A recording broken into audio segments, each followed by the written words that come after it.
నేనే అధ్యక్ష ఆ రోజు అందశ్రీ గారి యొక్క పాటను జాతికి అంకితం చేసేటప్పుడు ఆ రోజు వారి కోరిక మేరకు కీరవాణి గారితో కలిసి చేస్తే అక్కడ కూడా వాళ్ళు ప్రాంతాల మధ్యన వైరుధ్యాలు పెట్టేటట్టే చేసి తప్పితే ఎందుకు ఆ పాటను మేము మరి చేయలేదో ఇప్పటివరకు చెప్పలేని పరిస్థితి.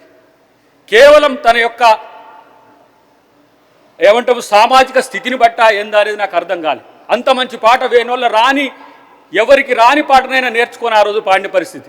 మరి తెలంగాణ ఉద్యమ పార్టీ అంటారు, ఎందుకో వాళ్ళకి అది అర్థం కాలేదు అధ్యక్ష. భారత రాష్ట్ర సమితి అని చెప్పి పేరు మార్చుకొని తెలంగాణ అస్తిత్వాన్ని వాళ్ళ పార్టీ నుంచి తీసేసుకున్న వాళ్ళు ఇలా తెలంగాణ గురించి మాట్లాడుతున్నారు అధ్యక్ష.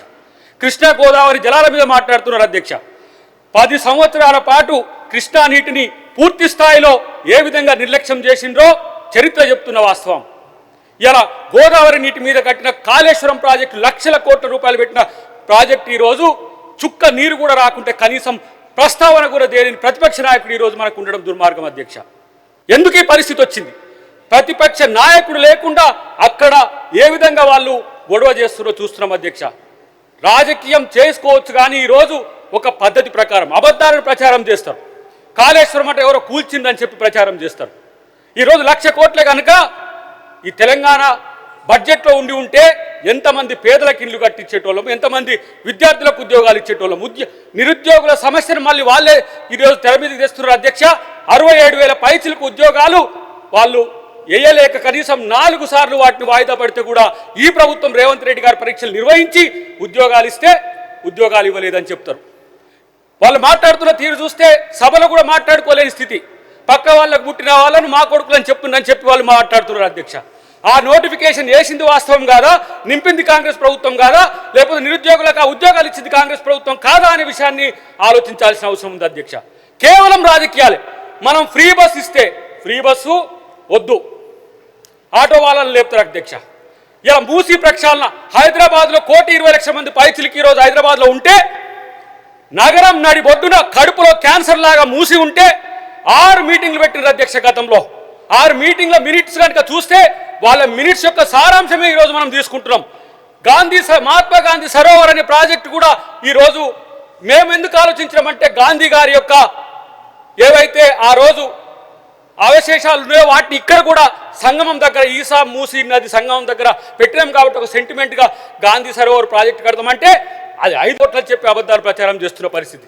ఈరోజు దానివల్ల మల్టిపుల్గా ఏ విధంగా మనకు ఉపయోగం ఉందో ముఖ్యమంత్రి గారు మొన్న ప్రైవేట్ ఒక మీటింగ్లో పూర్తి స్థాయిలో చెప్పిన అంశం కూడా వాళ్ళకి తెలుసు అధ్యక్ష. కేవలం గుడ్డిగా వ్యతిరేకించడం. ఇలా 200 యూనిట్లు ఇస్తున్న వాట వాళ్ళకు 6 గ్యారెంటీలో రాదు. 500కు గ్యాస్ బండ ఇచ్చే అంశం వాళ్ళకు గుర్తు రాదు. కేవలం ప్రతి దాన్ని అబద్ధం ప్రచారం చేయడం. ఇలా రైతు రుణమాఫీ చేసినాం. 20,000 కోట్ల పైచిలకు రైతు రుణమాఫీ చేస్తే రైతు రుణమాఫీ లేదు అంటారు. 19,000 కోట్ల పైచిలకి రైతు భరోసా ఇస్తే రైతు భరోసా ఇవ్వలేదని చెప్తారు. ఇలా సబ్సిడీ ఇస్తున్నాం, మేము సబ్సిడీ కాదు సన్న బియ్యానికి సంబంధించి మేము బోనస్ ఇస్తున్నామంటే ఇవ్వట్లేరు అంటారు. ఈ దేశంలో కాదు ప్రపంచంలో సన్న బియ్యం ఇచ్చిన ఒకే ఒక్క ప్రభుత్వం తెలంగాణ ప్రభుత్వం, అది రేవంత్ రెడ్డి గారి ప్రభుత్వం. మిత్రులారా, ఆ బియ్యం గతంలో ముక్కబట్టిన బియ్యం కనీసం తినడానికి కాదు పశువులు కూడా తినడానికి ఇబ్బంది పడ్డ బియ్యాన్ని ఈరోజు సన్న బియ్యంగా ఒక సామాన్యుడు గ్రామం నుంచి వచ్చిన యువకుడు ఈరోజు ముఖ్యమంత్రి అయి పేదల యొక్క కన్నీళ్లు దుర్చడానికి, పేదల యొక్క ఆకలిని తీర్చడానికి ప్రయత్నం చేస్తే మెచ్చుకోకపోగా సన్న బియ్యంలో అక్రమాలు జరిగినాయని చెప్తారు. ఇలా రేషన్ కార్డు అధ్యక్ష, నేను గతంలో రాష్ట్రంలో తిరిగేటప్పుడు ఆయా ప్రాంతాల్లో పోయేటప్పుడు రేషన్ కార్డు 10 సంవత్సరాల కాలంలో పెళ్లిళ్ళైన వాళ్ళకు రేషన్ కార్డులు, దాంట్లో కొత్త సభ్యులను చేర్చుకోవడానికి కూడా వాళ్ళకి ఇష్టం లేకుండా రేషన్ కార్డులు ఇవ్వలేదు, మేము ఇచ్చామని అంటారు.